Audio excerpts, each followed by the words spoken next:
Olá pessoal, aqui é o Ezequias, do podcast Psicoterapia em Evidências, e hoje a gente traz novamente o André Bach. O André Bach já é quase um sócio nosso, a gente está indo para o terceiro episódio, o segundo com ele. Bora fazer uma sociedade, André? Obrigado novamente pelo convite. Para mim é um prazer participar aqui e vou vir quantas vezes aí for necessária ou for útil, né, a minha participação. Acho que a parte de psicofarmacologia, ela se comunica muito, né, com a psicologia de modo geral, com a psiquiatria. É muito difícil a gente analisar tudo isso de maneira separada. A gente tem feito isso ao longo do tempo, né, de uma maneira muito segregada, e isso tem trazido consequências na forma que a gente até se comunica nessa área. Acho que consequência disso, inclusive, é o assunto que a gente vai falar hoje. Essa falta de comunicação entre as áreas tem dificultado a forma como a gente entende até mesmo, né, os transtornos ou a parte psicológica também, neurobiológica, né? Então, é um prazer estar aqui hoje e quando me chamar de novo, estou aí de novo. Perfeito. Eu gosto desse diálogo com você, André, por vários motivos, e um deles é o fato de que você tem experiência em trabalhar com psicólogos, né, com Uhum. psicólogos, estudantes de psicologia, que são profissionais que, em geral, têm muito pouco de psicofarmacologia, muito pouco de neurobiologia na graduação. Então, Uhum. acho que essa experiência que você tem de trabalhar, de ensinar para essas pessoas, facilita muito na hora de traduzir o conhecimento da área em termos que são compreensíveis para quem não é psiquiatra, para quem não é da área de farmácia. Legal. Então, gente, muitos de vocês já devem conhecer o André, ele tem feito um trabalho bastante amplo, muito bom de divulgação científica, mas para quem está chegando agora, o André é doutor e mestre em ciências fisiológicas com ênfase em psicofarmacologia pela Universidade Estadual de Londrina. Ele é professor do curso de medicina da Universidade Federal de Rondonópolis, na qual ele coordena o grupo de estudos em medicina baseada em evidências e divulgação científica. Além de ser autor de vários livros, André escreveu os livros até para crianças já, né, falando sobre É, raciocínio crítico e tudo. E é divulgador científico, através de podcasts e das redes sociais, no blog Sinapsando, Ciência Vulgares, SciCast e também no Instagram, bac.andré. André, bem-vindo novamente. obrigado novamente pelo convite. Vamos falar sobre esse tema aí, né, espinhoso um pouquinho, né? E Vamos até falar no sobre... termo, em termos de espinhos dendríticos também, depois a gente vai falar. Na prática, vamos falar de temas espinhosos na prática. É. Eu estava brincando com ele, gente, que daqui a pouco ele vai começar a fugir do nosso podcast, que geralmente os dois assuntos que eu convidei o André para falar são assuntos que são espinhosos. Dessa vez é aquele artigo que foi publicado recentemente, uma revisão de revisões sistemáticas, a respeito da associação entre serotonina e depressão. É um artigo publicado na Nature, e trouxe a seguinte conclusão, que baixos níveis de serotonina não estão relacionados à depressão e que o uso prolongado de antidepressivos pode levar à redução da concentração de serotonina na fenda sináptica. Para quem não viu, esse artigo ele foi bastante discutido nas redes sociais, foi bastante debatido em podcasts, em blogs de ciência, né? E com muitos equívocos a respeito de qual é realmente a posição, o estado atual do conhecimento científico a respeito da participação da serotonina na depressão. É, André, a gente estava até conversando aqui nos bastidores, antes de começar a gravar, que muitas pessoas da área reagiram a esse artigo de uma maneira um pouco surpreendente, né? Como Uhum. se ele tivesse revolucionado o conhecimento da área. Mas o que Uhum. ele realmente traz de novo e o que ele traz que já é conhecido, que já é sabido na área? Certo. Então, realmente, eu fiquei um pouco surpreso, não com o artigo, mas com a resposta das pessoas ao artigo, né? Isso acompanhando nas redes sociais, eu vi muita gente compartilhar de uma maneira muito assim, até emocional, né? Olha só o que aconteceu, a hipótese, principal hipótese da depressão acabou de ser derrubada, e isso significa que agora os antidepressivos não funcionam, e já virou uma cascata, né? Que já entra aí numa bola, uma falácia do declive escorregadio, né, da bola de neve, que começa com um evento aqui, como se tivesse desmanchado tudo que se sabe sobre depressão do ponto de vista neurobiológico e também sobre todas as ferramentas que, de alguma forma, modulam essa neurobiologia, né? Então, acho que esse foi o primeiro ponto que me assustou, né, sobre essa questão da forma que as pessoas responderam. Acho que uma coisa importante de se falar é, como você mesmo citou, né, ela é uma revisão guarda-chuva, né, então que é uma revisão, uma meta-análise guarda-chuva que faz, na verdade, a meta-análise de meta-análises, né, então uma Várias revisão meta-análises. sistemática de revisões sistemáticas, né, então é uma revisão de revisão. Então, não chega nem a ser um estudo secundário, é praticamente um estudo terciário, né? Porque ele não está trabalhando, está cada vez mais distante dos dados primários que foram coletados. E é muito difícil que um estudo desses revolucione uma área, né? Porque ele não está gerando novos conhecimentos, ele está analisando os conhecimentos do ecossistema científico que existe e tentando sistematizar esse ecossistema. Quer dizer, os artigos que embasam essa meta-análise inclusive, já embasaram outras meta-análises que embasaram essa meta-análise, ou essa revisão, na verdade, que acaba fazendo com que a gente não tenha essencialmente novidades ali. A gente tem só uma forma diferente de sistematizar, organizar e comunicar esses achados, né? Então, principalmente parte daí, né? Uma É uma revisão de revisão. revisões. Isso não significa, então, que nós temos um novo conhecimento revolucionando uma área. É muito difícil que isso acontecesse, né? Talvez uma percepção ou outra que estivesse passando desapercebido. E aí, dentro desse contexto, né, eu acredito que a gente tenha também uma falha muito grande que eu notei na comunicação disso, né, ao longo do tempo, dessas hipóteses, né? Essa sua percepção, que foi a mesma que a minha, que a gente comentou, de que as pessoas ficaram, parece, surpresas, em essência, os resultados ali comunicados, eles não chocam as pessoas que estão acostumadas a ler sobre depressão, estudar sobre depressão e sobre a questão neurobiológica, né? Eu me surpreendi Porque... a um ponto, André, que eu comecei a me questionar. Eu estou viajando, eu estou Uhum, achando que essa hipótese uhum, já foi deixada para trás, que tem mais valor histórico, e ela ainda uhum, é tão forte assim quanto parece uhum, ser, ou uhum, realmente a gente tem um problema de comunicação? Então, ouvir você é até validante nesse sentido, uhum. porque Sim. eu voltei a consultar as bases ali. Falei, caramba, deixa eu ver o que, que realmente já se sabia, né? Nos livros Uhum. mais antigos, aqueles manuaisões. Então, Isso. E eu acho que uma coisa que aconteceu nesse processo, acho que acho que você trouxe um ponto, né? A forma como a gente se comunica, às vezes, com profissionais que não são da área da psiquiatria, que não são da área da farmacologia, às vezes é uma tentativa de simplificar, e eu vejo até hoje muitos materiais, até mesmo materiais didáticos, que tendem a simplificar, que falam assim, me indica um livro fácil aí para entender psicofarmacologia, me indica um material simples para entender. Em geral, esses materiais mais simplificados e também os materiais que são usados na comunicação para a população, quando são feitos por veículos, né, de comunicação mais gerais, né, mas não é especializados, né, na área da saúde, a gente vê muito essa hipótese ter muita força. Por quê? Porque os principais antidepressivos que nós temos aí, que são prescritos como primeira linha de tratamento, são justamente os inibidores da recaptação de serotonina, né? Então, por exemplo, fluoxetina, sertralina, etc., que aumentam a disponibilidade de serotonina. Essa é uma das suas funções, né? E aí, com esse aumento de serotonina e as pessoas percebendo que tem uma melhora no tratamento, então, se aumentando serotonina ou outros neurotransmissores, as pessoas tendem a melhorar, então provavelmente a hipótese do que está acontecendo de errado é que está faltando. Então, esse foi o primeiro raciocínio, né?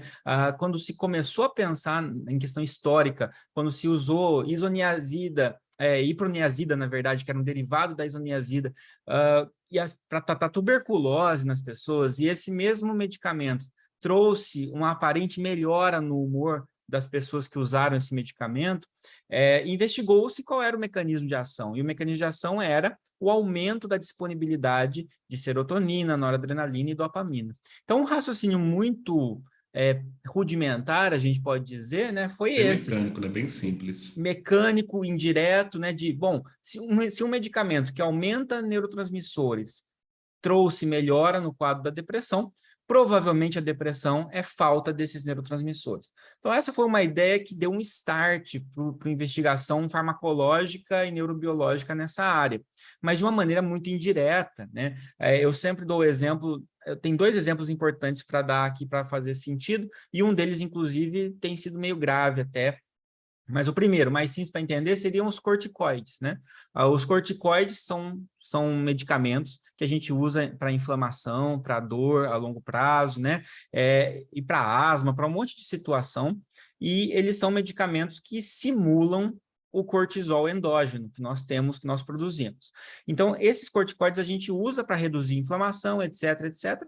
O que não significa que a inflamação seja causada por falta de cortisol do nosso corpo, né? Então, embora a gente esteja usando um medicamento que simula o cortisol para tratar um problema, não significa que esse problema é originado pela falta do cortisol. Poderia ser uma hipótese, mas a gente sabe hoje que não é, e a gente sabe, inclusive, que questões de dose, de quantidade, que é diferente. Se você tiver, de fato, falta de cortisol, você pode fazer uma reposição de cortisol numa dose muito mais baixa, que a gente chama de uma dose fisiológica, e quando você faz uso de um corticoide, você está tomando uma dose farmacológica que tem outros efeitos, né, que a gente observa, efeitos terapêuticos distintos daquele que simplesmente tem a ver com a sua falta, né? E o outro ponto, indo para um lado da psiquiatria também, que vocês devem, quem está ouvindo aqui deve ter ouvido falar já, é sobre o tratamento do transtorno bipolar quando a gente pensa no lítio, né? O lítio, ele é um medicamento que é utilizado para tratar transtorno bipolar, e tem gente fazendo esse raciocínio hoje, né? Em 2022, tem gente supondo isso. Então, falando assim, olha, se o lítio trata transtorno bipolar, então quer dizer que talvez o transtorno bipolar seja causado por falta de lítio. Então, como existe um exame de sangue que se chama litemia, existe esse exame que é para você dosar o lítio no sangue. Mas para que serve a litemia? Serve para você acompanhar o tratamento de lítio, para saber se a dose que você está dando de lítio está sendo também se refletindo numa concentração no sangue de lítio adequada para aquele paciente. Porque o lítio, se faltar lítio ali no tratamento, se estiver abaixo do limiar, você não trata direito, e se estiver acima do limiar, você intoxica o paciente. Então, você precisa fazer a litemia a partir do momento em que você começa a tratar o paciente com lítio. Mas aqui, onde eu estou morando, eu recebi 2 vezes a mesma queixa, né? Pessoas me falando assim, olha, tem médico dosando lítio antes para ajudar no diagnóstico do transtorno bipolar. E daí uma pessoa falou isso, eu falei, não, nada a ver, né? Isso aí tá absurdo.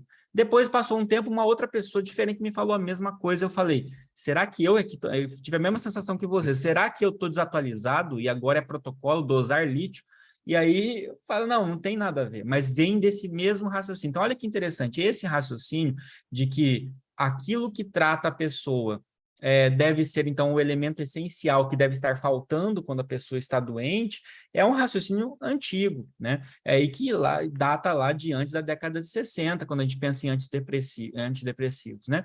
E que, obviamente, já era, naquela época, insuficiente para justificar algumas coisas. Por exemplo, se a hipótese serotoninérgica fosse a hipótese vigente, né? Como é que eu conseguiria justificar o fato de que no momento em que eu começo a tomar um antidepressivo, ele é absorvido, ele é distribuído, ele chega nos transportadores e ele já começa imediatamente, a gente pode dizer, após algumas horas, ele já começa a aumentar a disponibilidade de serotonina no cérebro. Se ele já faz isso meio que imediatamente, por que demora 3, 4, 8 semanas para um paciente tratando com antidepressivo melhorar? Se era só falta, no momento em que eu reponho, eu resolvo. Né? Então, isso já não...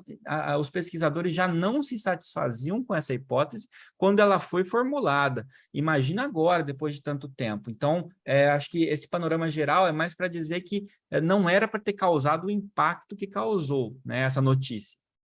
É como se descobrisse que a Terra é redonda, né? Só para a gente datar um pouquinho, de qual época, mais ou menos, essa hipótese, quando mais ou menos que surgiu?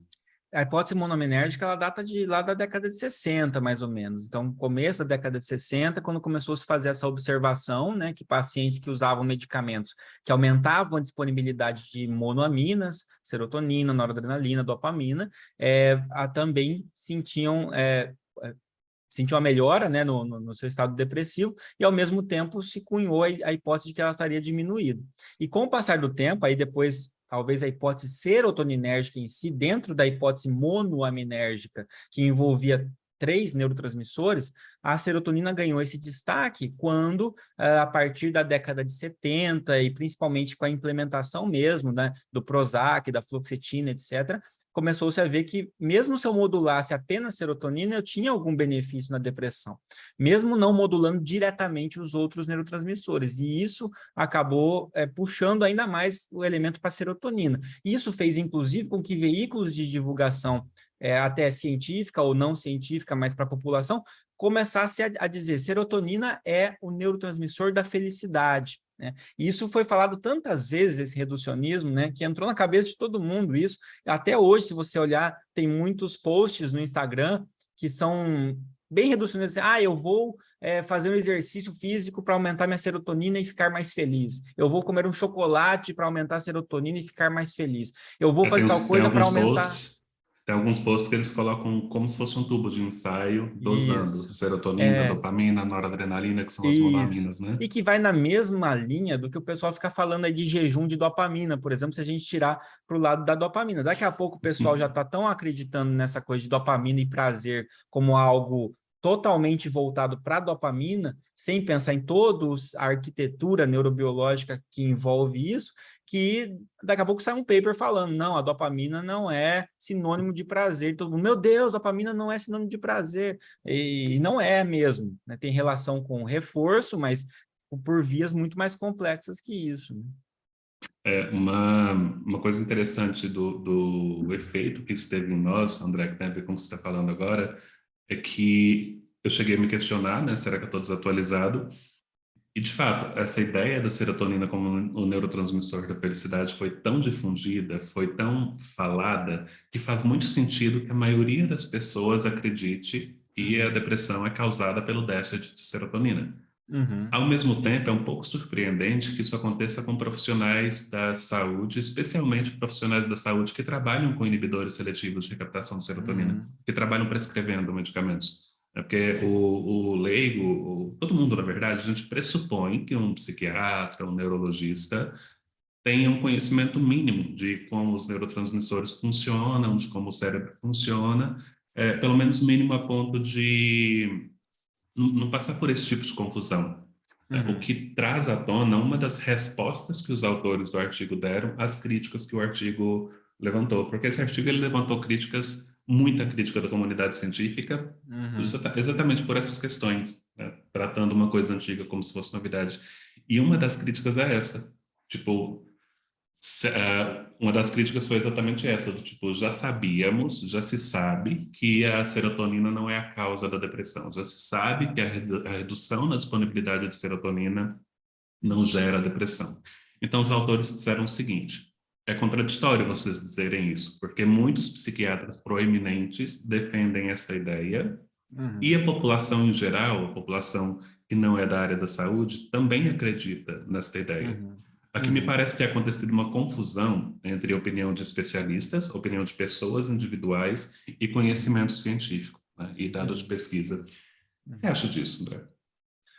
Eu acho que tem alguns pontos aí. Eu acho que existem os psiquiatras que, inclusive alguns proeminentes, né, que citam a hipótese a hipótese serotoninérgica, né, como algo, uma hipótese frágil, né, e que já foi superada e aprimorada por outras hipóteses, né, mas que começam a sua explicação puxando isso, né, até mesmo nas minhas aulas eu sempre puxo inicialmente a hipótese serotoninérgica como a primeira lá, historicamente, e depois venho Uhum, mostrando as evoluções dela, né, e a serotonina ali com uma participação no sentido de que envolve questões de receptores serotoninérgicos, etc., e indiretamente a gente depois pode falar um pouco mais sobre isso. Então tem essa questão, mas que muitas vezes na hora de falar, então esse profissional ele tem que explicar ao paciente dele o que está acontecendo. O paciente dele pergunta, mas a depressão, o que acontece no meu cérebro? Ele vai explicar, é muito mais fácil de explicar que está faltando serotonina e que ele vai tomar um medicamento que vai repor, né? Isso uhum. talvez seja um jeito mais Sim. preguiçoso, né, que a gente tem de comunicar essa ideia de um jeito que satisfaça o paciente ou o leigo e que não precise mais ficar explicando coisas muito mais aprofundadas, né? Porque a outra resposta seria, olha, é muito complexo isso, a gente vai precisar marcar um outro horário para poder te explicar exatamente tudo o que acontece. Então, eu tenho sempre falado assim, muita gente me fala, né, que vinha me perguntar isso antes do artigo, né? Mas então eu preciso aumentar minha serotonina aqui. Eu falo, não é bem assim, tem uma questão de neuroadaptação, etc., e que é muito mais complexo que isso. Mas não é o tipo de resposta que as pessoas gostam de ouvir, porque no fim das contas, acaba sendo uma resposta parecida. Se a gente perguntar como é que o lítio funciona, como é que o antipsicótico funciona, como é que é a neurobiologia da esquizofrenia, a neurobiologia do transtorno bipolar, se a gente for responder do jeito adequado, só que curto, a gente vai ter que dizer, olha, é uma questão complexa de desbalanço, blá, blá, blá, blá, blá, blá, atrofia neuronal, um monte de coisa. Então, assim, é difícil você falar de uma maneira reducionista, num bom sentido, né? É difícil você falar de uma maneira simples, sem ser reducionista. Eu acho que isso que aconteceu muito. Na hora de tentar simplificar, se foi reducionista, todo mundo aceitou isso é o suficiente para o paciente tomar o medicamento dele, então a gente mantém dessa forma, né? E eu acho que esse foi um grande erro, porque a gente foi se distanciando, né? A gente congelou a hipótese serotoninérgica lá da época dela e trouxe para o presente e não atualizou ela na hora de comunicar isso, né? E isso trouxe esse prejuízo que a gente está vendo agora, porque os resultados desse artigo foram comunicados. E eles são fáceis de serem comunicados, porque o artigo está dizendo basicamente que depressão não tem a ver com falta de serotonina. Então, isso é fácil comunicar isso. Da mesma forma que foi fácil comunicar, depressão é causada por falta de serotonina. Só que o que está no meio disso tudo, nesse tempo, nessas décadas de pesquisa, não foi comunicado pela sua complexidade, né? É interessante pensar que vira um telefone sem fio e como muitas pessoas já ouviram ou já viram essa simplificação, quando tem contato com um livro de neurociência ou com uma explicação mais completa um pouco, a tendência é realmente que a pessoa se lembre daquilo que ela já acreditava, daquilo que ela já pensava. Então, Com ainda que você certeza. fale de várias outras coisas, é mais provável que a pessoa se lembre da hipótese serotoninérgica do que de todas essas outras coisas. Sim. Então, às vezes ela até diz, tem outras coisas, mas isso aqui é Uhum. o Uhum. principal, Uhum. né? E essa simplificação acaba acontecendo em aula também. Às vezes não é a ênfase da aula, de uma aula de algum outro assunto, ou de uma aula mais ampla, isso acaba sendo só citado na aula e passa direto para outro assunto, e o aluno se lembra disso por já ser algo que acreditava Uhum. anteriormente, Sim. né? Então, parece uma soma, André, de uma tentativa de comunicar de maneira mais simples o conhecimento Uhum. com a ausência também. Eu estou batendo um pouco nessa tecla com, às vezes, a falta de preparo de profissionais da área Sim. da saúde para interpretar Sem ciência, para dúvida. interpretar artigos, para conhecer aquilo com que trabalham. Eu vou pegar como exemplo na psicologia, André, em uma turma de 60 alunos, a grande maioria dos alunos realmente não vai conseguir ter um aproveitamento alto do que está sendo Uhum. estudado. Isso é normal, faz parte, né? Uhum. Tem pessoas que têm outros problemas na vida, que estão enfrentando dificuldades importantes, ou que não conseguem se dedicar o quanto gostariam, né? E por isso que a atualização constante depois da graduação é tão relevante, né? Com certeza. Esse artigo ele traz também alguns problemas metodológicos. Ele traz também algumas questões que podem ser questionadas, considerando as conclusões a que os autores chegaram. Você comenta um pouquinho a respeito, André? Uhum. Acho que a primeira coisa que a gente pode comentar em relação a isso é já o próprio nome, né? É um artigo da Nature falou isso. Na verdade, ele é um artigo de um journal que é subsidiário da Nature, né? Então, ele não foi a própria Nature. A Nature tem um índice de impacto aí de quase 70, né? Esse artigo, ele é da Molecular Psychiatry, que é um subjornal da Nature, né? Que é um jornal relevante, ele dentro da psiquiatria, não é desmerecendo o jornal, mas ele tem um índice de impacto 13, que é alto pra caramba, mas que não se compara ao índice de impacto da própria Nature. Então, acho que começa um pouco por aí, de quando se utiliza, muitas vezes, o argumento de autoridade do artigo, né? Então, o artigo da Nature diz que não funciona, porque a Nature tem já uma autoridade que é maior do que a do próprio journal, que é Famoso, né? o que está ali subsidiando, né? Mas em relação à própria revisão, eu acho que a gente tem muitas limitações ali do estudo, né? Principalmente se a gente pensar de uma maneira ampla, né? Que são estudos muito heterogêneos, né? A gente pode dizer, existe uma grande heterogeneidade entre as metodologias que foram utilizadas em cada um dos artigos que acabam embasando aquelas revisões, que depois acabam embasando essa última revisão. Então, essa questão de que você falou do telefone sem fio sobre a hipótese entre as pessoas, também existe uma espécie de um telefone sem fio científico ali, né? No qual você tem os dados primários que acabam sendo resumidos em revisões, e essas revisões resumidas numa outra revisão, e de estudos muito heterogêneos, estudos, inclusive, alguns estudos que deixaram de ser citados lá. Então, tinham estudos que corroboravam a hipótese serotoninérgica, e não só, às vezes, a serotoninérgica em si, mas derivados disso, que falavam sobre a importância, por exemplo, de receptores de serotonina, que estão envolvidos no mecanismo de ação que se imagina dos antidepressivos, que foram deixados de lado, simplesmente não foram incorporados nessas revisões que foram escolhidas para embasar, né, essa revisão sistemática. Então, eu acho que começa por aí. Toda revisão sistemática, ela tem que tomar muito cuidado nos critérios de inclusão do que entra, o que não entra, tanto na questão para evitar muita heterogeneidade, quanto também para evitar perda de artigos ou de estudos ou de revisões que podem contribuir de fato e que atenderiam aos critérios de inclusão. Senão a gente acaba tendo uma certa seleção, né, o que a gente pode dizer de cherry picking, né, de você escolher o que vai embasar mais. Então, começa a perder um pouco o caráter sistemático e começa a se aproximar de um caráter narrativo, que é o que a gente tem numa revisão narrativa, por exemplo, né? Não estou dizendo que é uma revisão narrativa, tem tá lá descritos os critérios, a metodologia e tudo, mas como a gente está falando aqui de questões moleculares, né, de estudos que vão mostrar a quantidade, dosagem de serotonina, de quantificação neuronal, de algum exame de neuroimagem, é muito heterogêneo para você conseguir botar num pacotão só, na verdade, na minha visão, né? Porque é diferente quando você faz de estudos clínicos, fica mais fácil entender. Quando é uma revisão de estudos clínicos, os critérios ficam mais fáceis de você ver a dose que foi usada, de você ver os critérios de inclusão dos pacientes, dos participantes, do grupo controle, do grupo tratado. Então, você vai fazer uma revisão sistemática de ensaios clínicos, né? É algo muito mais objetivo. Agora, ali você tem uma parcela de heterogeneidade muito grande. Essa eu vejo que é a maior limitação metodológica, né, desse estudo. A gente está usando alguns termos que, para quem trabalha com PB, são bem comuns, mas talvez a gente tenha pessoas ouvindo que não os conhecem, que não estão diretamente envolvidas. O que é uma revisão sistemática?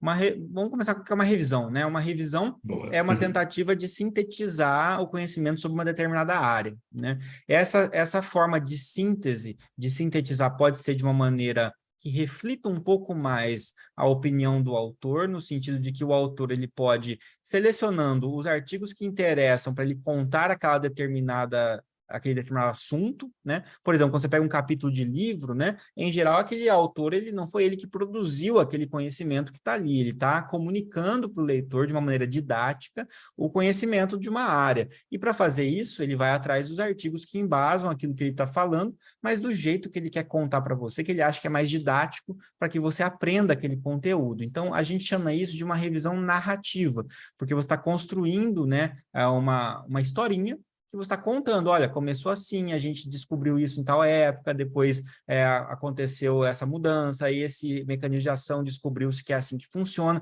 e a cada nova comunicação ali, você vai referenciando, né? Então, os capítulos de livro, eles são grandes exemplos de revisões narrativas. Uma revisão sistemática, o próprio nome diz, a ideia aqui é tornar essa forma de sintetizar de uma maneira mais organizada e com rigor metodológico, que se assemelha ao rigor metodológico usado no método científico para você fazer um experimento. Então, você vai levantar uma hipótese, essa hipótese ela vai ter... vai ser mais objetiva, vai ser mais estreita. Então, será que serotonina, a pergunta, será que serotonina tem a ver, é a causa da depressão? Bom, isso é uma pergunta muito mais estreita do que vamos falar sobre a neurobiologia da depressão, né? Então, não, serotonina é a base então isso é uma pergunta mais específica. E aí, com isso, você vai buscar os artigos que respondem a essa pergunta, mas de uma maneira em que você já estabelece os critérios de inclusão desses artigos previamente. Então, você fala, nós vamos levar em consideração artigos que incluam isso, isso, isso, isso, e aí quando você começa a fazer a busca desses artigos, você vai obedecer aos critérios que você estabeleceu antes, de maneira que você não pode ficar manipulando, né? Você não pode pegar, não, eu vou mudar o critério aqui, então, porque não estou conseguindo você fazer modificações. Tanto que as revisões sistemáticas, né, sérias, assim, adequadas, elas têm um protocolo que você publica antes o protocolo publicamente, para depois saber se você seguiu, de fato, o protocolo que você publicou, mais ou menos o que seria um ensaio clínico que tem publicado primeiro o seu registro lá no Clinical Trials, alguma coisa assim, né? Então, existe um rigor metodológico maior, o que faz também com que seja mais complicado, muitas vezes, ficar misturando estudos com características muito diferentes, porque daí é difícil extrair uma conclusão homogênea de estudos muito heterogêneos que estão ali, né? Quando a gente fala de ensaios clínicos, fica mais fácil, a gente fala assim, não, vamos restringir, ensaio clínico, pronto. Quando a gente parte para revisões sistemáticas de estudos observacionais, às vezes já começa a ter um pouco mais de heterogeneidade, porque às vezes você mistura ali um estudo de caso controle com um estudo de coorte, então já tem que tomar um pouco mais de cuidado.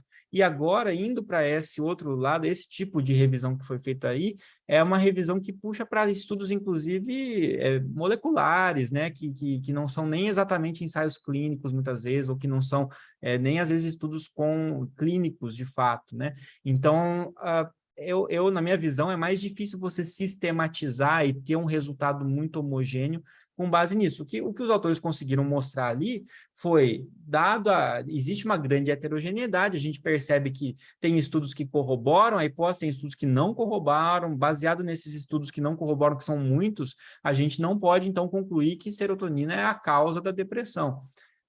Nesse ponto, eu acho que ok a gente olhar para isso, né? Estão falando algo que a gente já conhecia, mas tudo bem. O duro são extrapolações, né? Ele não tem um valor preditivo no sentido de falar assim, então, por causa disso, antidepressivos não funcionam. Por causa disso, a depressão não tem nenhuma alteração neurobiológica. Por causa disso, então, essas extrapolações é que não podem ser feitas a partir desses resultados, né?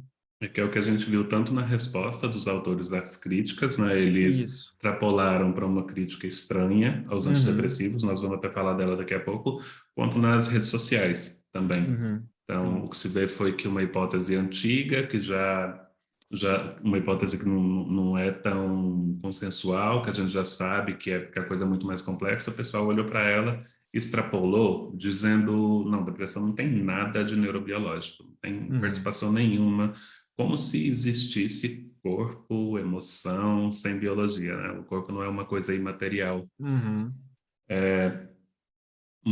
Só para vocês terem uma ideia, pessoal, dos critérios que são utilizados, o André falou dos critérios, né? Na revisão sistemática a gente define, a princípio, em quais idiomas vão ser feitas as buscas, quais palavras-chave vão ser utilizadas, quais bancos de dados eu vou pesquisar, quais são as características das pesquisas que vão ser incluídas. Né? Então, se é uma revisão sistemática de ensaios clínicos, são só ensaios clínicos que foram randomizados, que tiveram cegamento, ou eu não vou considerar só isso, eu vou incluir também estudos que não tiveram cegamento e assim por diante.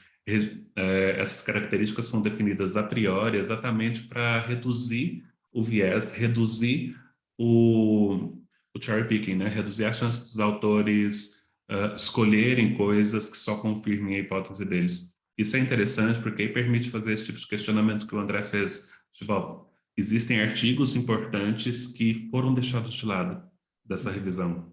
No caso deles, eles incluíram muita coisa e ainda assim deixaram artigos importantes de fora. Ao deixar artigos relevantes de fora, a gente acaba perdendo um pouco da confiança, né, nessa Uhum. revisão sistemática. Uma revisão de revisões, né, no caso. No mesmo texto, em que os autores responderam às críticas, André, eles questionaram também a segurança do uso de antidepressivos e a Uhum. eficácia deles. O que eles trouxeram? E o antidepressivo funciona em grande parte por placebo, os inibidores seletivos especificamente funcionam em grande Uhum. parte por placebo, e em grande parte pelo curso natural da depressão. Uhum. A gente sabe realmente sobre qual é a eficácia dos antidepressivos Uhum. IRSS, né? Inibidores seletivos de recaptação de serotonina. Uhum. Eu acho que é importante a gente ter essa consciência dentro da medicina, na verdade, e essa é uma outra falta de. Então, aí vê como é engraçado, né? A gente acaba não tendo consciência de alguns fatores que acontecem o tempo todo, e depois quando a gente descobre eles, a gente fica decepcionado, né, com algumas coisas, com medicamentos e tudo mais. E é normal esse período de frustração e decepção, mas isso quem trabalha com prática baseada em evidência já está acostumado, né, a entender que nós, profissionais de saúde, temos que ter humildade com as nossas intervenções, seja a psicoterapia, seja a farmacoterapia, seja o que for, nós não fazemos milagres, né? As nossas intervenções, mesmo as intervenções nossas comprovadamente benéficas, elas tendem a ser moderadamente benéficas, né? Essa é uma coisa que a gente precisa colocar na nossa cabeça. Então, quando eles falam assim, ó, os antidepressivos, boa parte do efeito deles é um efeito que mistura o placebo com a história natural da doença, eu iria mais, mistura de placebo, história natural da doença, efeito Hawthorne, que é o efeito das pessoas saberem que estão sendo tratadas, então elas se comportam já diferente, né? Envolve regressão à média, tá? Então tem muitos fatores, vieses aí que vão confundir a nossa análise e que se somam ao efeito final do medicamento. Então, para dor, isso é extremamente comum, né? Para tratamento de dor, por exemplo, a gente sabe que o tamanho do placebo ali é muito grande. E não o placebo só em si, mas o que a gente chama de efeito placebo popularmente, na verdade, é a junção de efeito placebo com história natural da doença, com todas essas outras Todos os questões, né? confundidores. Todos os confundidores. Então, isso já acontece com qualquer medicamento, na verdade, com qualquer intervenção. Não é à toa que, por isso, que muitas intervenções que são pseudocientíficas fazem muito sucesso.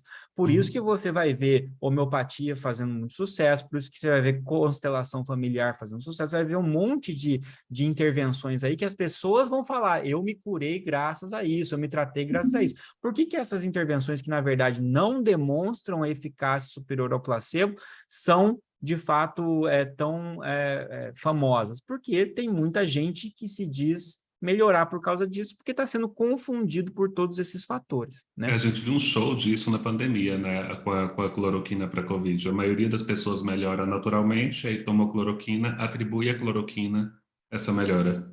Exato, e essa experiência individual de falar eu usei e funcionou, ela é muito poderosa, porque é um relato individual, emocional daquelas pessoas que é um testemunho, né?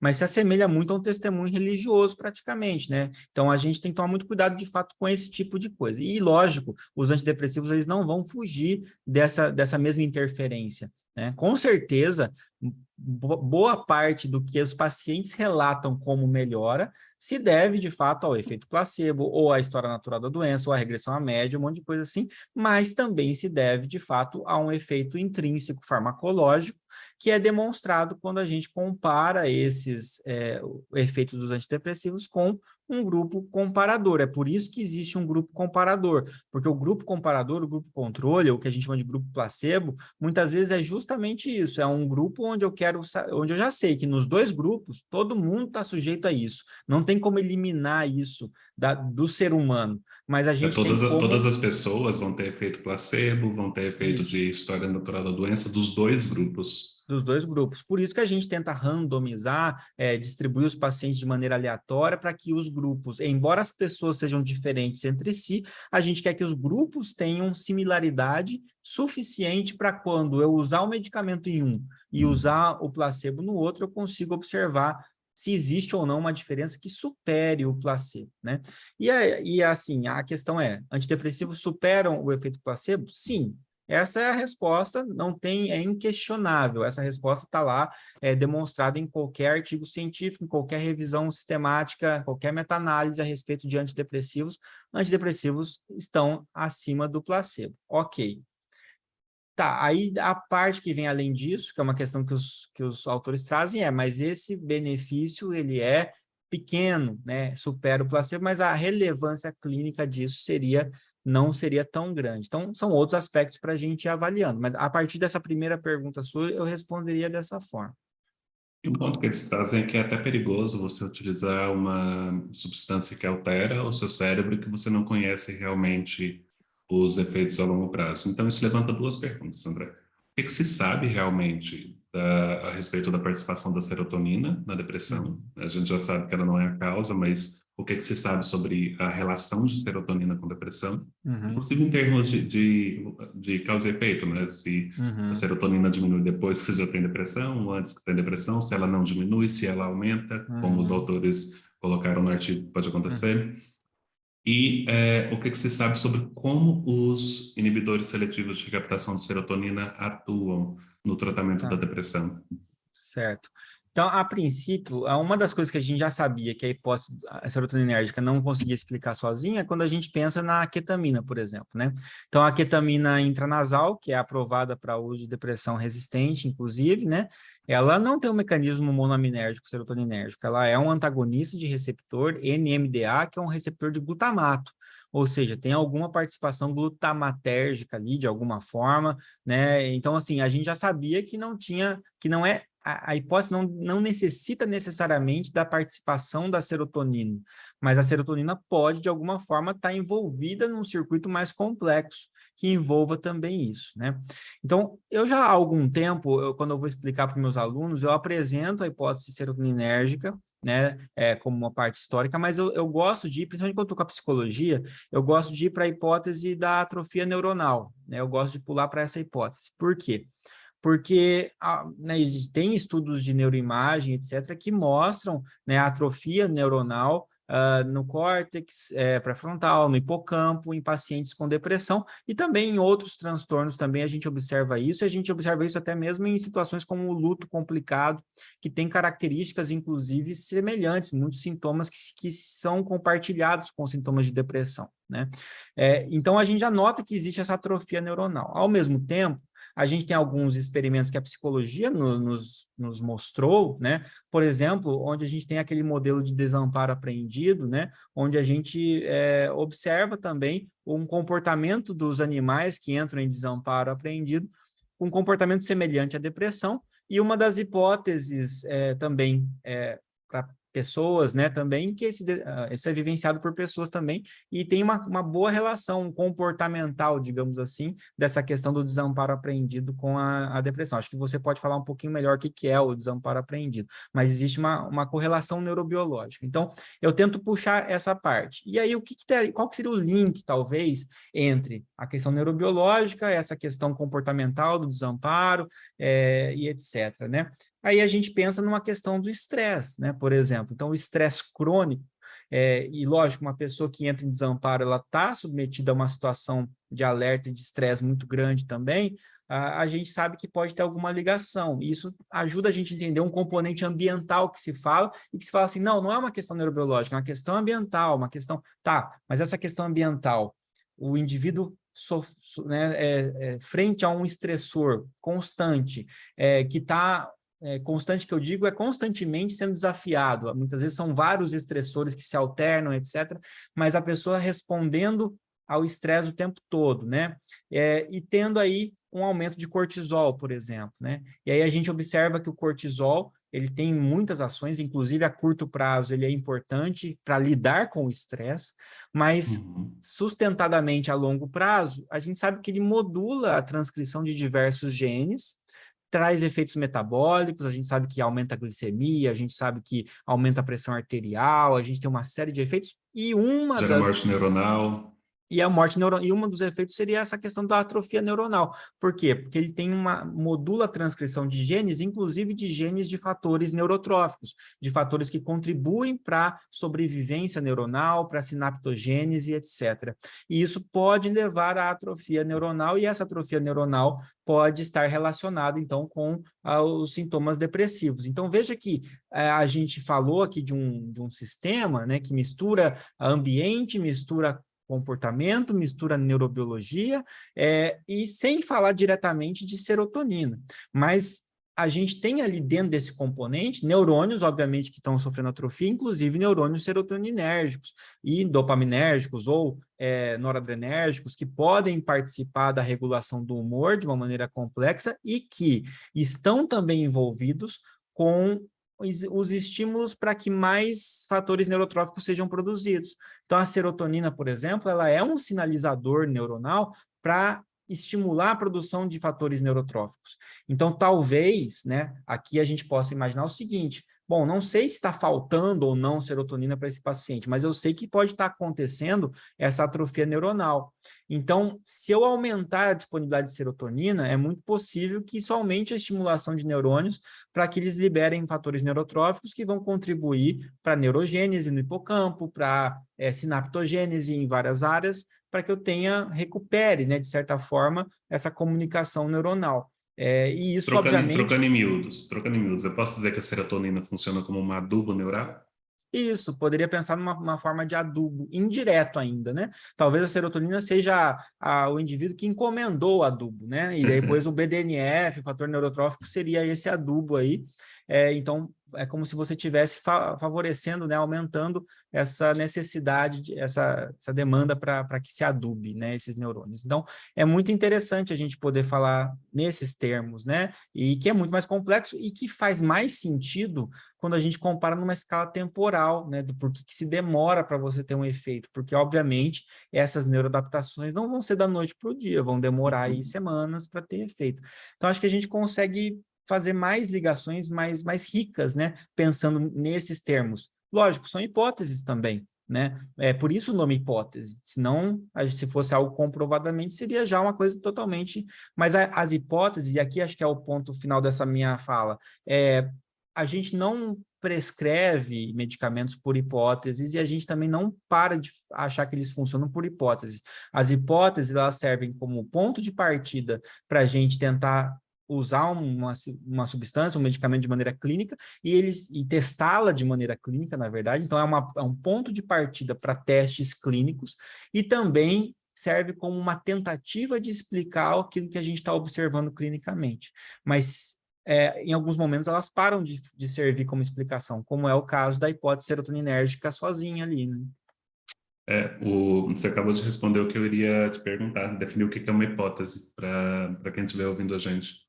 Você citou o desamparo aprendido. É interessante a gente pensar, gente, que no modelo de depressão do desamparo aprendido, um fator central é a incontrolabilidade. A pessoa não consegue interromper os estressores aos quais ela está exposta, por mais que ela tente, até que ela começa a desistir, ela começa a parar de tentar interromper. O que faz sentido, né? Até um mecanismo meio adaptativo. Se eu não consigo, eu não vou continuar desperdiçando energia, não vou continuar.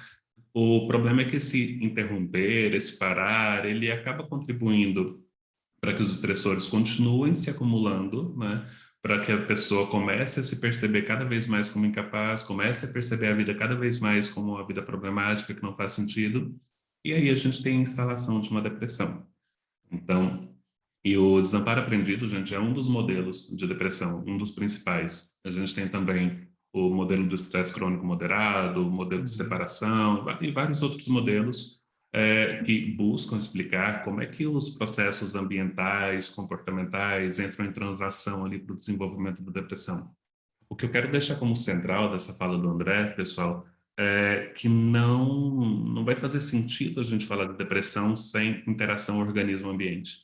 Ele destacou o tempo todo, enquanto ele falava, sobre o papel da exposição a estressores, o papel da exposição a situações difíceis. Porque, André, quando a gente olha para isso, né, até para a descrição que a neurociência traz a respeito de quais coisas tendem a mudar em uma pessoa com depressão, e quando a gente olha para quais experiências, quais situações geram essa mudança, não tem como tirar o fator ambiental. Não tem como você dizer que não existe, né? A questão cultural, a questão ambiental.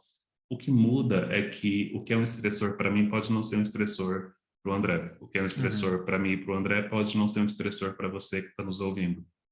Depende muito de fatores de história de vida, fatores culturais.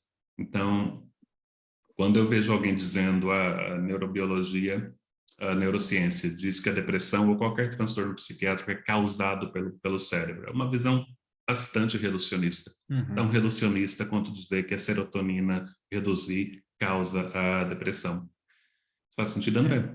Faz sim, e eu acho assim que as alterações neurobiológicas que podem acontecer em decorrência do estresse, em decorrência de outras questões, elas muitas vezes não são necessariamente uma causa, mas elas vulnerabilizam, né, esse indivíduo. Então, é um fator que torna mais vulnerável, né?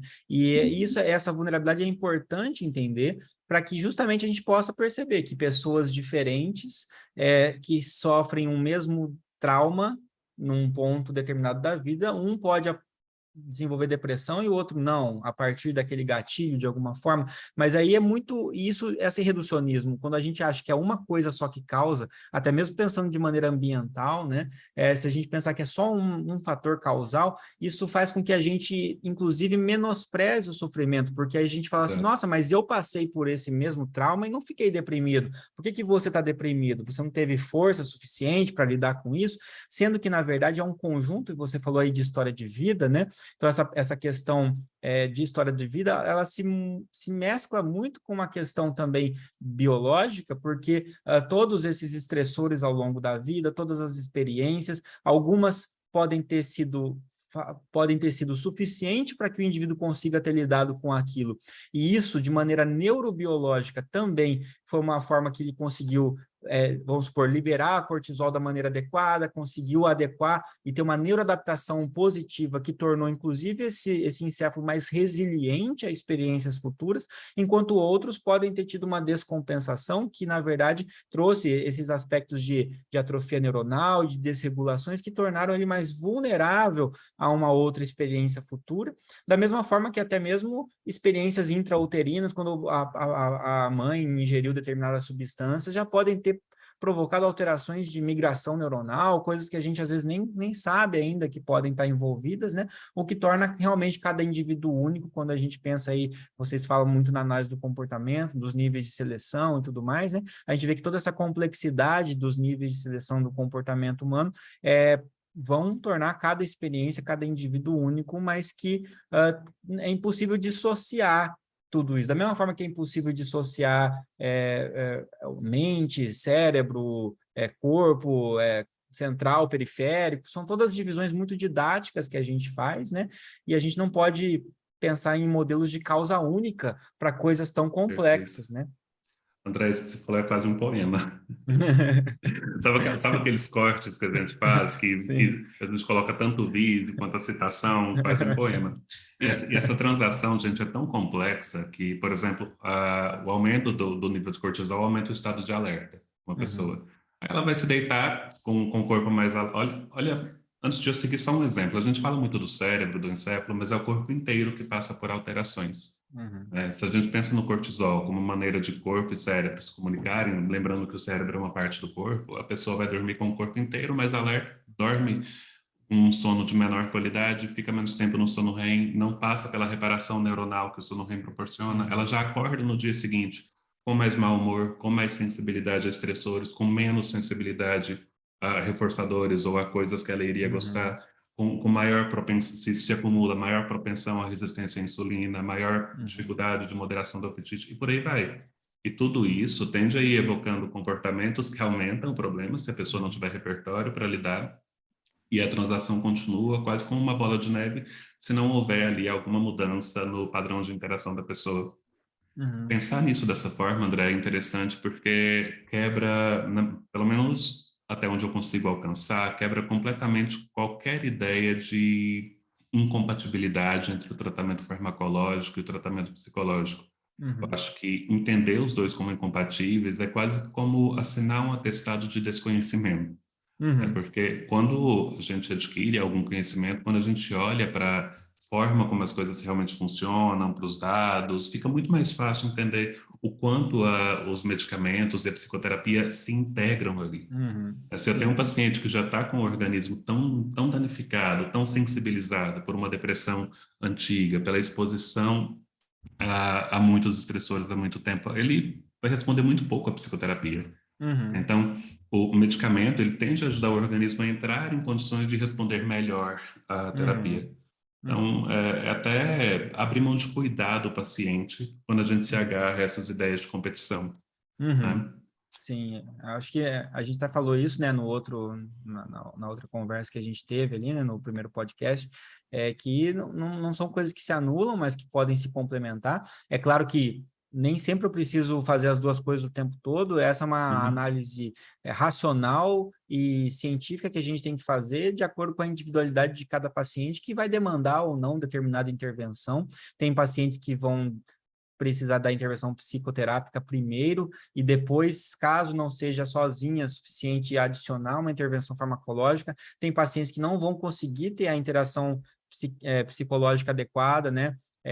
E vão acabar tendo que usar o medicamento antes para se estabilizarem, para poder ter um engajamento adequado na psicoterapia. Então, a gente tem muitas possibilidades e que o que vai mandar nisso vai ser a evidência científica e individualizada ao contexto do paciente, né?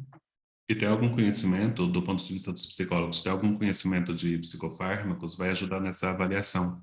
Uhum, Caso contrário, eu não consigo nem identificar em quais momentos seria mais indicado, quais não seria, não conseguiria dialogar com o médico que está uhum, prescrevendo. perfeito. E quando a gente pensa em transtorno depressivo maior, a gente está falando de depressão como se fosse uma coisa só, mas, enfim, existem. Quando a gente pensa em depressão, quando a gente pensa em ansiedade, a grande maioria dos pacientes não são medicados por psiquiatras. Tendem a ser Uhum, medicados por clínicos gerais ou uhum, por médicos de outras especialidades, endocrinologista, ginecologista, gastro, que se dedicam a estudar outras áreas, então acabam não se aprofundando tanto em saúde mental. uhum, Por outro lado, o psicólogo, por ele já se dedicar ao estudo da saúde mental, se ele adquire também conhecimento sobre psicofarmacologia, ele melhora muito a capacidade dele de dialogar com esses profissionais não psiquiatras também, não só com o uhum, psiquiatra, e tornar o tratamento ainda mais eficaz para o paciente. E uhum. mesmo com o psiquiatra, André, o psicólogo ele se encontra com o paciente muito mais vezes do que o Sim, psiquiatra. Então ele vê muito mais efeitos colaterais, vê muito mais de efeitos terapêuticos, vê muito mais de adesão, vê muito, isso. se ele entende como é que o medicamento pode atuar ali, ele consegue avaliar muito mais o quanto realmente está funcionando, o quanto realmente Uhum, precisa de adaptação e conversar com o psiquiatra para fazer esse tratamento focado no melhor interesse do paciente. com E certeza.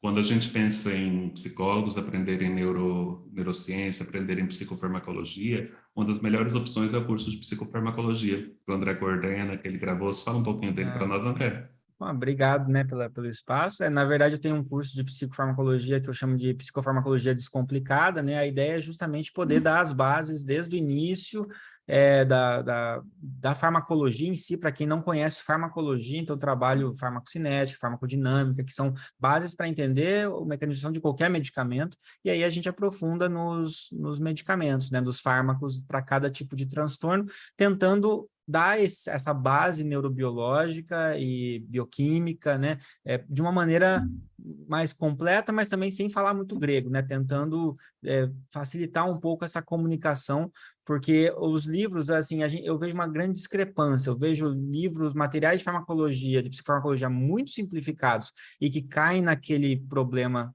da gente falar que a depressão é causada por falta de serotonina, ou materiais muito complexos que de fato trazem as hipóteses adequadas e tudo mais, são bons livros, mas que também já demandam do leitor um pouco mais de vivência na área farmacológica, que muitas vezes, né, o pessoal da psicologia, ou mesmo quem fez uma graduação na área da saúde, vai ver muito superficialmente, né? Então, quem gosta de se aprofundar e tal, a ideia foi essa, né, de montar um curso que atendesse a essa demanda, do mesmo jeito que eu estruturaria uma disciplina de psicofarmacologia completa, né? Onde o aluno já começasse com a farmacologia básica e fosse para a farmacologia voltada aos psicofármacos. Então, a ideia é mais ou menos essa, e também em colaboração, né, com o curso que vocês ofertam, que é um curso muito interessante também, aí voltado mesmo para os psicólogos, né? Também fico feliz em poder estar participando aí com vocês na parte neurobiológica, né, dando esse suporte, e em conjunto com psicólogos, né, que são tão,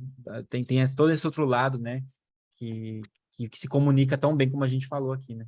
Perfeito, obrigado pela menção também. O André é um dos nossos principais professores na formação de psicopatologia e psicofarmacologia, né? E ele fala tanto das bases neurocientíficas da farmacologia, quanto da psicofarmacologia aplicada também. Uhum. Nessa turma de agora, ele vai falar sobre o tratamento de psicofármacos em populações especiais, como gestantes, idosos, E André, e no curso de psicopatologia que você oferece, como é que funcionam as inscrições? É por épocas? Tipo, tem lançamentos? Ou como funciona?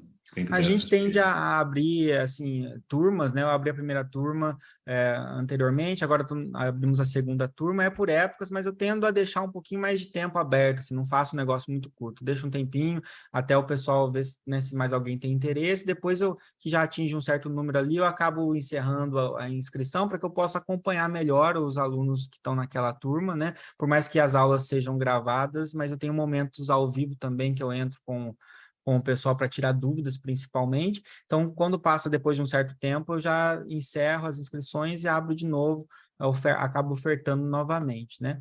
Mas é só acompanhar no meu perfil do Instagram, lá tem meu link da bio. No link da bio eu tenho o curso e tem outros materiais também que a gente tem falado aqui, né? Sobre livros que você citou, alguns materiais até gratuitos, tudo mais também. Então, meu canal do YouTube, estou com um canalzinho ali também, onde eu estou tentando colocar alimentar aos poucos. Tem Legal. um material que está bem bacana ali, que chama Decifrando as Bulas dos Psicofármacos, é um material gratuito, para a gente poder olhar olhar a bula e dissecar realmente a bula, para a partir da bula a gente já ter algumas informações já interessantes. Está lá, são 3 aulas de próximo de 40 minutos e fiquem à vontade para conhecer. Como é que a gente te encontra no YouTube e no Instagram? No YouTube, meu canal chama André Bach, vocês conseguem entrar, entrando no meu Instagram, que é @bach.andré, aí vocês entram no link da bio, tem para todos os canais, tudo lá, vocês já conseguem encontrar e falar comigo. E aí, O Instagram dele e o canal vão estar na descrição desse podcast, na descrição desse vídeo também, para facilitar a vida de vocês. ótimo. Obrigado pela oportunidade e só queria complementar um único ponto a respeito dessa conversa, só para finalizar, sobre essa questão da relevância clínica, né? Então, a gente tem que tomar muito cuidado ao avaliar a relevância clínica baseada apenas no fármaco. A relevância clínica, ela se aplica na interação entre fármaco e paciente. Então, para saber se um fármaco ele é relevante clinicamente, eu preciso entender características do fármaco, características de ensaio clínico, mas também preciso entender o risco individual do paciente e o quanto ele está sendo prejudicado por aquele transtorno, qual a disfunção que aquilo está provocando. Então, para alguns pacientes, o mesmo fármaco pode trazer muitos benefícios para um paciente e pouco benefício para outro, né? Então, eu recomendo que a gente olhe sempre os guidelines. Existem guidelines que tentam fazer um uso mais racional dos psicofármacos, porque eu sou muito contra a hipermedicalização, né? E esses guidelines mais racionais têm dito o seguinte: para depressão leve, por exemplo, os antidepressivos, a redução de gravidade que eles provocam não é algo tão relevante para uma depressão leve, o que talvez faça com que aí sim os efeitos adversos se sobressaiam frente ao benefício clínico e talvez a relação custo-benefício não compense. Mas para uma depressão moderada, uma depressão grave, muitas vezes algo que está sendo até incapacitante, pode ser que seja justamente essa redução de risco, né, que seja suficiente para o paciente ter mais motivação, por exemplo, para se engajar numa psicoterapia que vai ainda trazer mais benefício ainda. Então, esse conjunto de questões vai trazendo um benefício para o paciente. Então, isso varia de acordo com o risco individual de cada paciente, por isso que a análise, ela, em última instância, é individual, a partir de uma evidência que ela é mais coletiva. E isso é importante, André, e até para a gente entender também que essa descrição de para quem o medicamento é usado, é indicado, e desses efeitos colaterais, ela não depende do mecanismo de ação do medicamento. Não é a partir das pesquisas de mecanismo de ação que a gente chega nisso, é a partir dos ensaios clínicos. Isso. Então, quando a gente pensa no uso ou não uso de medicamentos, faz mais sentido pesquisar por ensaios clínicos ou por revisões sistemáticas de ensaios clínicos do que necessariamente tentar entender esse mecanismo de ação, né, Isso. que é, como você citou em outro momento, em muitos casos são hipóteses que são pontos de partida. Então, se a gente pensa em clínica, gente, tenta sempre olhar para ensaio clínico ou revisão sistemática. Começa pelas revisões sistemáticas, que Uhum. sintetizam o conhecimento de vários ensaios clínicos. E se Uhum. não encontrar, vamos procurar estudo primário, né? Vamos procurar Isso. ensaios E eu clínicos. sempre falo, o ensaio clínico, ele vai dizer se funciona ou não. E essas hipóteses neurobiológicas e mecanismos de ação vão dizer como funciona provavelmente. Então, os ensaios clínicos mostram se funciona ou não, e a E os efeitos intensidade, a colaterais. probabilidade, né, disso. Agora, como isso pode acontecer, na hora que você fala, bom, tem tal efeito colateral, uma probabilidade de acontecer, legal. Então, uma vez que eu sei isso, como será que esse efeito adverso acontece? Ah, provavelmente esse efeito adverso está acontecendo porque o aumento de serotonina interagindo com o receptor 5-HT3 provoca náusea. Daí, se eu sei disso, isso é uma base para que eu possa tentar projetar um fármaco que consegue bloquear esses receptores e impede a náusea, por exemplo. E aí eu tenho o Vonal, por exemplo, né, que diminui a náusea. Mas então é uma via de mão dupla, né? Se funciona, na probabilidade que funciona e como funciona. Mas a gente nunca pode pautar a prática clínica só na hipótese de como funciona. Tem No que como, né? pautar na probabilidade de funcionar ou não, né? E para quem tem dificuldade com a análise de ensaios clínicos e revisões sistemáticas, eu vou citar dois exemplos entre vários possíveis de escalas que vocês podem usar. Uma muito simples e muito boa para avaliar a eficácia, para avaliar a qualidade de ensaios clínicos é a escala Pedro. É desse jeito que escreve, como se fosse a palavra Pedro. Pedro. Aí você vai lá no Google e pesquisa por escala Pedro ensaios clínicos. Uma outra escala que é muito boa para avaliar revisões sistemáticas é a escala Prisma. É a palavra Prisma normal também. Para encontrar ela, digita em inglês, essa só está em inglês, a escala Pedro está em português. Então, você vai lá no Google e digita Prisma Scale Systematic Review, né? Escala Prisma para revisões sistemáticas. Então, vocês encontram elas, podem fazer download e utilizar para poder ir treinando esse olhar analítico para as pesquisas. André, muitíssimo obrigado pela conversa, foi extremamente produtiva, né? Você trouxe questões extremamente importantes e eu agradeço a todo mundo que está ouvindo a gente também, que acompanharam a todos que acompanharam essa conversa. E vamos lá, pessoal, vamos estudar a PBE, vamos estudar um pouco melhor como pode acontecer a interação entre psicoterapia e farmacologia, para a gente levar o melhor para nossos pacientes. Um grande abraço, André. Perfeito. Obrigado, um abraço e estou à disposição de vocês.